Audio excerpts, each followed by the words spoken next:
Hello guys, কেমন আছো সবাই? আশা করি সবাই খুব ভালো আছো। আজকে আমরা গোল্ডস্মিথ নামে একটা সিনেমা সম্পর্কে জানতে চলেছি, যে সিনেমাটি রিলিজ পেয়েছিল 2022 সালে। খুবই ভয়ঙ্কর থ্রিলার এবং সাসপেন্সে ভরা এই সিনেমাটি তোমাদের একেবারে হতবাক করে দেবে। এবং সিরিয়াসলি সিনেমাটি আমি যখন এক্সপ্লেন করার জন্য এটার একটা হিন্দি এক্সপ্লেন দেখি, তখন ওইটা দেখতে গিয়ে আমার কষ্ট হয়েছে। তো যাই হোক, এই সিনেমা শুরু করার আগে এই সিনেমা সম্পর্কে একটু সংক্ষিপ্ত তথ্য দিই। এটা হচ্ছে একটা ইতালিয়ান সিনেমা এবং এই সিনেমাতে আমাদের একটা বুড়ো দম্পতিকে দেখানো হয়, যাদের শখ হচ্ছে সন্ত্রাসীদের ধরে এনে তাদের চোখ উঠিয়ে ফেলা এবং সেখানে নকল চোখ লাগিয়ে দেয়। মানে বুঝতেই পারছো কেমন বিশ্রী একটা ব্যাপার। তো বাড়তি কোনো কথা না বলে চলো আমরা স্টার্ট করি। তবে তার আগে যদি ব্রেক থাকে সেটা তুমি স্কিপ করে মূল ভিডিওতে যাবে, এবং স্কিপ করবে হচ্ছে ডিসক্রিপশনে যাবে, ডুরেশনে ক্লিক করে তারপর তুমি স্কিপ করে চলে যাবে। স্বাগতম প্রিয় বন্ধুরা, তোমরা কি একঘেয়েমিতে ভুগছো? তাহলে মজা পাওয়ার জন্য আজকের বিষয়টি একদম উপযুক্ত তোমাদের জন্য।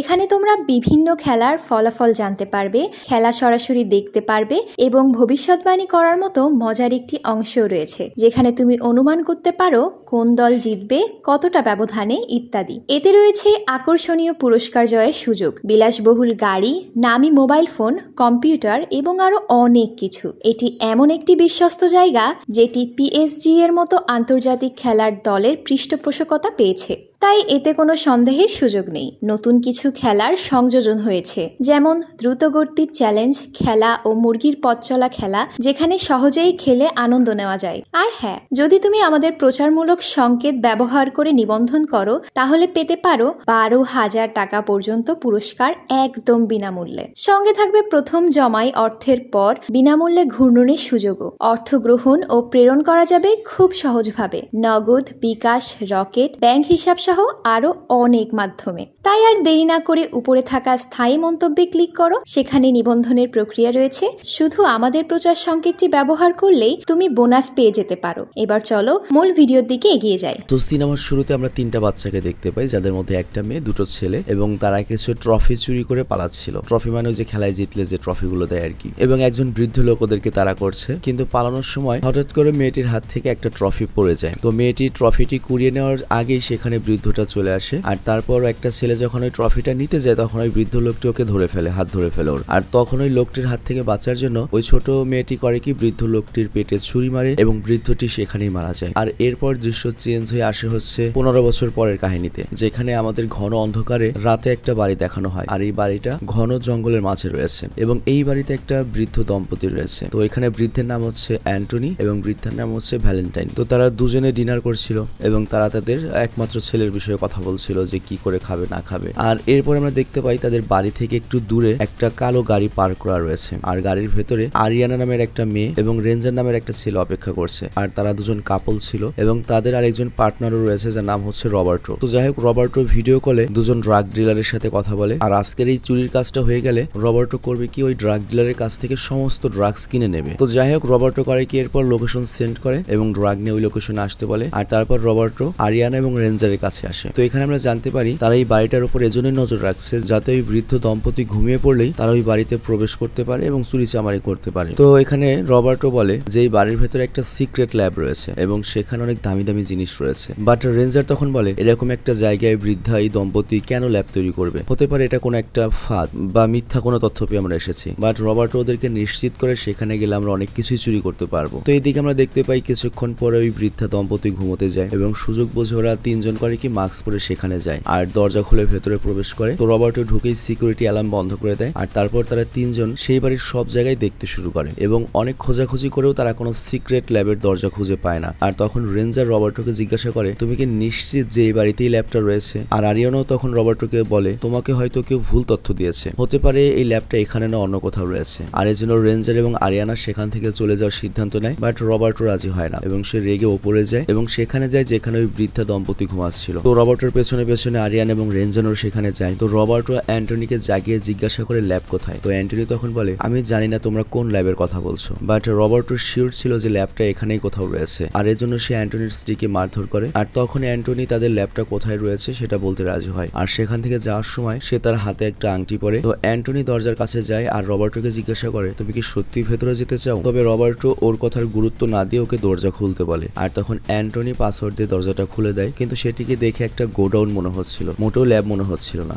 আর সেখানে অনেক জুয়েলারি ছিল। তো যাই হোক রবার্টো ভেতরে যায় আর তারপর আরিয়ানা রেঞ্জার করে কি একটা চেয়ারে অ্যান্টনি এবং তার স্ত্রীকে বেঁধে রাখে। আর তারপর তারাও ভেতরে চলে যায় যেখানে সমস্ত জুয়েলারি রয়েছে এবং তারা ওই জুয়েলারি ব্যাগে ঢোকাতে শুরু করে এবং লুট প্রায় শেষে এমন সময় অটোমেটিক্যালি দরজাটা বন্ধ হয়ে যায়। আসলে এই দরজাটিতে একটা টাইম লক ফিট করা ছিল এবং এই দরজাটা শুধুমাত্র বাইরে থেকেই খোলা যায়। তো ওদের বুঝতে খুব একটা সময় লাগে না যে ওরা ট্র্যাপে পড়ে গিয়েছে এবং এই রুমে বন্দী হয়ে গিয়েছে। তো রবার্টো তখন জোরে চিৎকার করে অ্যান্টনিকে দরজা খুলতে বলে, কিন্তু ওদের আওয়াজও রুমের বাইরে আসে না। আর তখন রেঞ্জার বলে, আমরাই তো ওদের দুজনকে বাইরে বেঁধে রেখে এসেছি, ওরা দরজা খুলবে কিভাবে? আর এই দিকে অ্যান্টনি করে কি তার হাতের আংটির সাহায্যে তার হাতের রশির বাঁধন খোলার চেষ্টা করে। আর অন্যদিকে আমরা একজন পুলিশ অফিসারকে দেখতে পাই যে চারিদিকে রাউন্ড দিচ্ছিল। আর ওই সময় পুলিশ অফিসারটি দেখতে পায় যে অ্যান্টনির বাড়ির সামনে ওই চোরদের গাড়ি পার্ক করা। আবার এই দিকে আমরা দেখতে পাই ততক্ষণে অ্যান্টনি এবং তার স্ত্রী হাতের বাঁধন খুলে ফেলেছে। আর ওই সময় তারা কলিং বেলের আওয়াজ শুনতে পায়। তো অ্যান্টনি দরজা খুলে দেখে একজন পুলিশ অফিসার এসেছে। তো পুলিশ অফিসার অ্যান্টনিকে তাদের বাড়ির সামনে থেমে থাকা গাড়িটি সম্পর্কে জিজ্ঞাসা করলে অ্যান্টনি বলে, আমি তো এই বিষয়ে কিছু জানি না। তো তখন পুলিশ অফিসারটি সেখানে একটা মাস্ক পরে থাকতে দেখে। তো পুলিশ যখন জিজ্ঞাসা করে ওই মাস্কের ব্যাপারে তখন অ্যান্টনির স্ত্রী বলে এটা তার নাতির। আর তখন পুলিশ অফিসার তাদেরকে সাবধান থাকতে বলে চলে যায়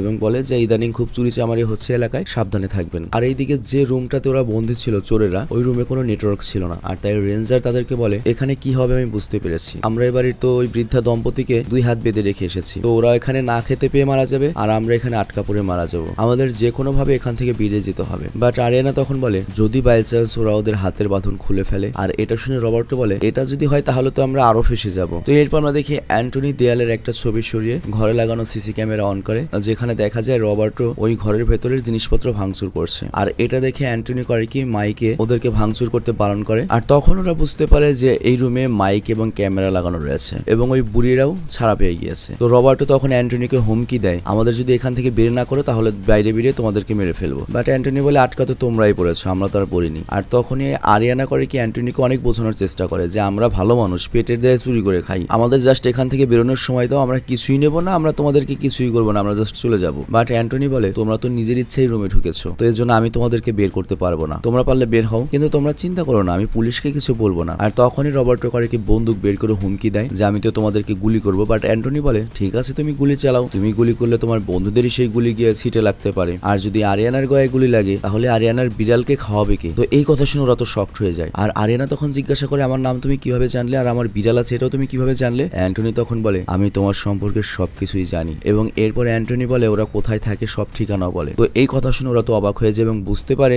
যে এটা ট্র্যাপ ছিল, আসলে ওরা এখানে প্ল্যান করে চুরি করতে আসেনি, ওদেরকে এখানে প্ল্যান করে চুরি করতে আনা হয়েছে এবং এখানে আটকানো হয়েছে। তো যাই হোক এরপর অ্যান্টনি রেঞ্জারকে বলে, মানে আরিয়ানার হাজবেন্ডকে বলে, আমি তোমার সম্পর্কে এমন কিছু জানি যেটা আর কেউ জানে না। 6 মাস আগে তোমরা সবাই মিলে একটা চুরির প্ল্যান করেছিলে, কিন্তু রেঞ্জার সেটা শেষ মুহূর্তে প্ল্যানটা ক্যান্সেল করে, কারণ রেঞ্জার ওই চুরিটা একা করতে চাইছিল এবং সে এরপর একা চুরি করে সফল হয় এবং সে আরিয়ানা এবং রবার্টো মানে তোমাদের 2 পার্টনারকে লুকিয়ে চুরিটা করেছিল। তো এটা শুনে আরিয়ানা আর রবার্টো তো রেঞ্জারের উপর খেপে যায়, কারণ তারা প্রমিস করেছিল তারা যাই করুক একসাথেই করবে, কিন্তু একা চুরি করে রেঞ্জার তো বিশ্বাসঘাতকতা করেছে। আর তখন রেঞ্জার বলে, অ্যান্টনি মিথ্যা গল্প বানিয়ে বলছে এবং আমাদের মধ্যে ঝগড়া লাগাতে চাইছে। বাট আরিয়ানা রবার্টো রেঞ্জারকে বিশ্বাস করে না এবং তারা জিজ্ঞাসা করে অ্যান্টনি যা বলছে এগুলো সত্যি কিনা। তো তখন রেঞ্জার বলে, আসলে চুরি করার আগের দিন পর্যন্ত সব ঠিকঠাক ছিল, কিন্তু যেদিন আমরা চুরি করবো সেদিনই নতুন গার্ড এসেছিল, আর তাই চুরির প্ল্যান আমাকে ক্যান্সেল করতে বাধ্য হতে হয়েছিল। কিন্তু বাস্তবে দেখা যায় সেখানে কোনো গার্ডই ছিল না। রেঞ্জার অ্যাকচুয়ালি তার বন্ধুদেরকে মিথ্যে বলে সেদিনের প্ল্যানটি ক্যান্সেল করেছিল, কারণ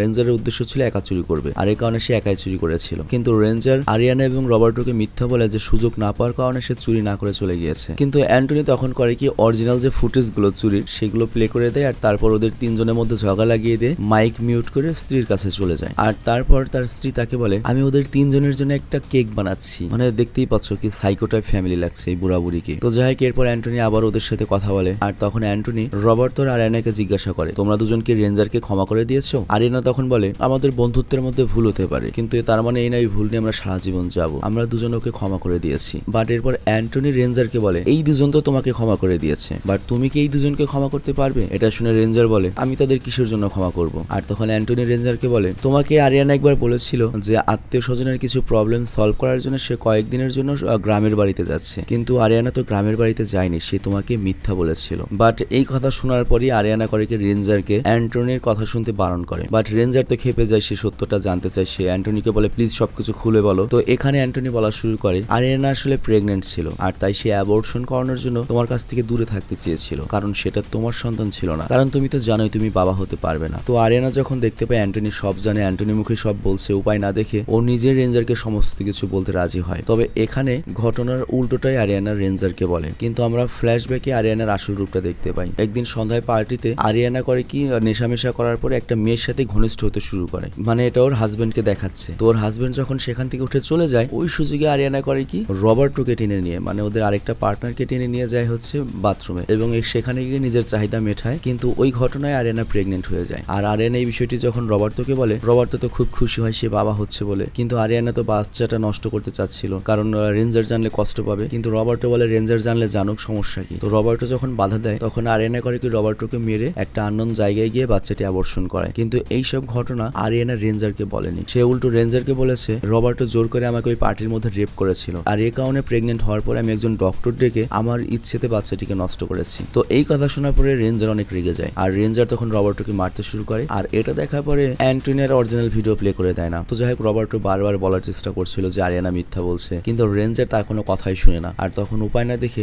রবার্টো করে কি রেঞ্জারের উপর বন্দুক তাক করে, আর তখন রেঞ্জার ভয় পেয়ে যায় এবং রবার্টোকে শান্ত করার চেষ্টা করে। কিন্তু এটাও একটা রেঞ্জারের প্ল্যান ছিল, কারণ তার পাশের টেবিলে একটা বন্দুক রাখা ছিল। তো এরপর রেঞ্জার হঠাৎ করে বন্দুকটি তুলে রবার্টোকে গুলি করে, কিন্তু রেঞ্জারের কপাল খারাপ ছিল, কারণ ওই বন্দুকে গুলি ছিল না। কিন্তু ততক্ষণে রবার্টো রেঞ্জারকে গুলি করে দেয় এবং সেই গুলিটা রেঞ্জারের বুকে লাগে এবং সেখানে রেঞ্জারের মৃত্যু হয়। আর এর ফলে আরিয়ানা অনেক রেগে যায় এবং রবার্টোকে মারতে শুরু করে। তবে এটা ভালোবাসা থেকে নয়, এটা হচ্ছে রেঞ্জার হচ্ছে সবচেয়ে ধনী ওদের মধ্যে এবং সবচেয়ে বুদ্ধিমান, এবং আরিয়ানার যত সমস্ত খরচ সব রেঞ্জার বহন করতো। তো এখন রেঞ্জার মারা গিয়েছে, কে ওর খরচ বহন করবে? কারণ আরিয়ানার জন্য রেঞ্জার ছিল একটা এটিএম বুথের মতো। আর তখনই সেখানে আমরা দেখি অ্যান্টনির স্ত্রী আসে এবং জিজ্ঞাসা করে কি হয়েছে। তো অ্যান্টনি তার স্ত্রীকে বলে রেঞ্জার তো মারা গিয়েছে। তো এটা শুনে অ্যান্টনির স্ত্রী একটু কষ্ট হবে এবং বলে ওদের তিনজনের মধ্যে যে সবচেয়ে ভালো সে আগে মারা গেল। আর এরপর তারা দুজন খাবার খেতে যায়, কিন্তু এইবার যাওয়ার সময় অ্যান্টনি মাইক মিউট করতে ভুলে যায়। তো এখানে অ্যান্টনি তার স্ত্রীকে বলে আসলে আমি ওদেরকে উস্কে দিয়েছিলাম, কিন্তু তাই বলে ওরা যে একে অপরকে গুলি করবে এটা ভাবিনি। তো এই কথা আরিয়ানা রবার্টো শুনতে পায় এবং বুঝতে পারে তাদেরকে এক থাকতে হবে। আর ওইদিকে অ্যান্টনি তার স্ত্রীর সাথে কথা বলার সময় ওদের প্রোফাইল ঘেটে দেখে যে এখানে ওদের সম্পর্কে সমস্ত ডিটেলস লেখা রয়েছে। তো তারা দুজনেই সিদ্ধান্ত নেয় তারা এরপরে রবার্টোকে মারবে এবং সবার লাস্টে আরিয়ানাকে মারবে। কিন্তু এই কথা শোনার পরে রবার্টোর আরিয়ানা বুঝতে পারছিল না তাদের সাথে কি ঘটতে চলেছে, তাদের কি করা উচিত। তো এরপর ডিনারের সময় অ্যান্টনি যখন কফি খেতে শুরু করে, তখনই কলিং বেল বাজতে শুরু করে। তো অ্যান্টনি দরজা খুলে দেখে সেই পুলিশ অফিসার আবারও চলে এসেছে। তো পুলিশ অফিসার অ্যান্টনিকে বলে যে কয়েকদিন আগে আপনাদের পাশের এলাকায় একটা চুরি হয়েছে এবং সেখানে সেম এই টাইপ মাস্ক ব্যবহার হয়েছিল, আর এই টাইপের মাস্ক আমি আপনার বাড়িতেও দেখলাম। তো আমি ওই মাস্কটা আরেকবার দেখতে চাই। তো কোনো উপায় না থাকায় অ্যান্টনি করে কি তাকে ভেতরে নিয়ে আসে। আর এইদিকে আরিয়ানা আর রবার্টো পুলিশ এসেছে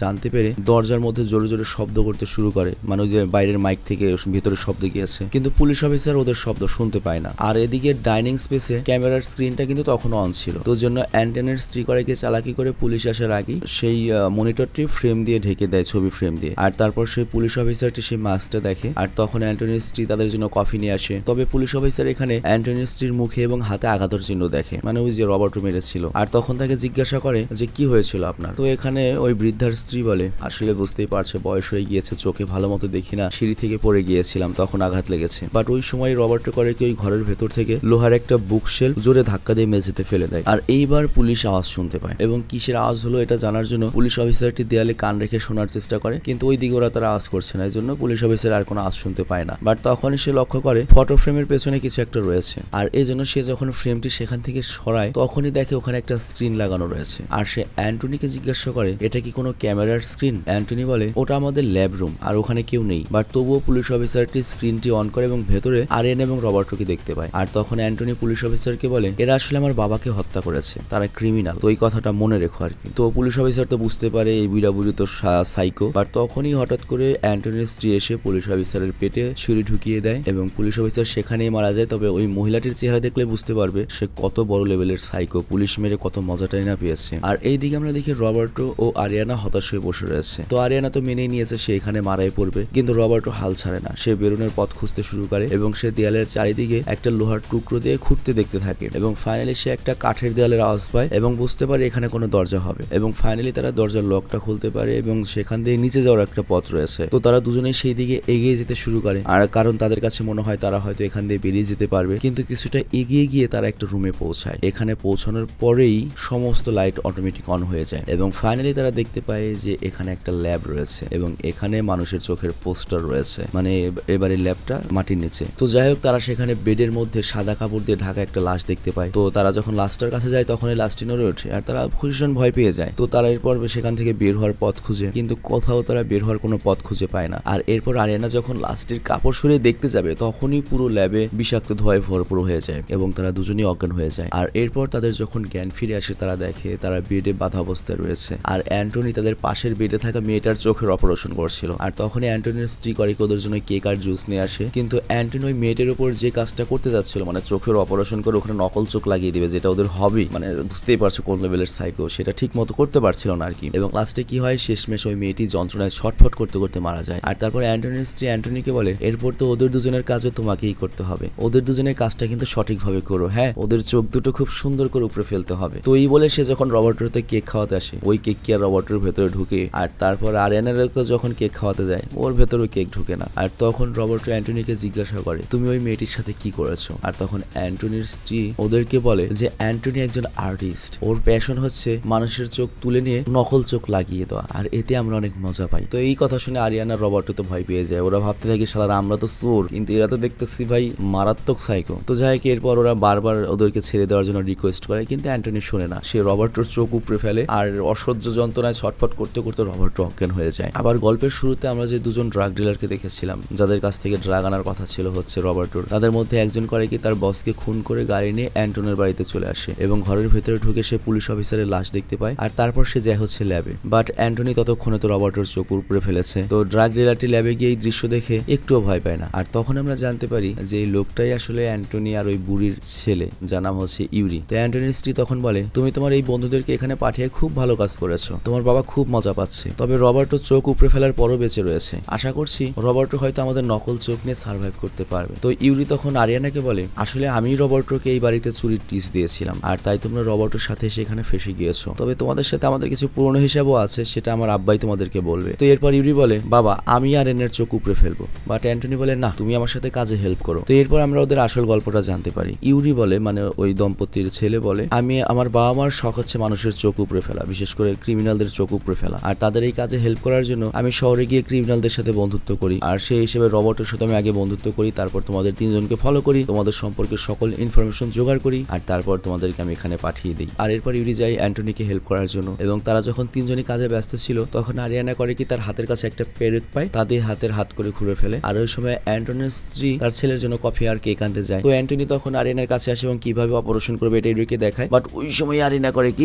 অ্যান্টনির চোখে পেরেক ঢুকিয়ে দেয় এবং অ্যান্টনি যন্ত্রণায় চিৎকার করে থাকে। আর বাবার এই অবস্থা দেখে ইউরি ঘাবড়ে যায়, কি করবে বুঝে উঠতে পারে না। আর এই সুযোগে আরিয়ানা করে কি অন্য হাত কড়িটা ঘুরে ফেলে, কিন্তু ততক্ষণে রবার্টো মারা গিয়েছে, আবার এইদিকে ডক্টর অ্যান্টনিও মারা গিয়েছে। তো ইউরি তখন রেগে গিয়ে আরিয়ানাকে মারতে যায়, কিন্তু আরিয়ানা তখন হাতের কাছে একটা সার্জারি ইনস্ট্রুমেন্ট পেয়ে ওকে অ্যাটাক করে, আর তারপর হাতুড়ি দিয়ে মাথায় আঘাত করে ইউরিকে অজ্ঞান করে ফেলে। আর তারপর আরিয়ানা কোনো রকমের রাস্তা খুঁজে ল্যাব থেকে বেরিয়ে যাবে যখন, তখনই হঠাৎ করে অ্যান্টনির স্ত্রী পেছন থেকে এসে ওকে অজ্ঞান করার ইনজেকশন দিয়ে দেয়। আর তারপর আমরা দেখি অ্যান্টনির ছেলে আর স্ত্রী অ্যান্টনির অসম্পূর্ণ কাজটা সম্পূর্ণ করে নিয়েছে, তারা আরিয়ানার চোখ তুলে নতুন আর্টিফিশিয়াল চোখ লাগিয়ে দিয়েছে, ভাই কি ভয়ঙ্কর দেখতে। তো যাই হোক, আরিয়ানা বেঁচে যায় এবং তারপর আমরা দেখি তারা আরিয়ানাকে অ্যাজ এ পেট হিসেবে তাদের বাড়িতে রেখে দিয়েছে, মানে কুত্তা বিলের মতো। তো এখানে কেন বাকি সবাইকে মেরে ফেললো, আরিয়ানাকে বাঁচিয়ে রাখা হয়েছে? তো অ্যাকচুয়ালি এখানে ওদের সাথে একটা পুরনো শত্রুতা রয়েছে। তোমাদের নিশ্চয়ই মনে রয়েছে অ্যান্টনি একবার বলেছিল যে আমার বাবাকে ওরা খুন করেছে। তো সিনেমার শুরুতে যে আমরা তিন পিচ্চিকে দেখেছিলাম তখন কিন্তু ওই যে আরিয়ানা কিন্তু একটা বৃদ্ধকে মেরেছিল, আর ওটা অ্যান্টনির বাবা ছিল। আর এই কারণে অ্যান্টনি মানসিকভাবে ভেঙে পড়েছিল এবং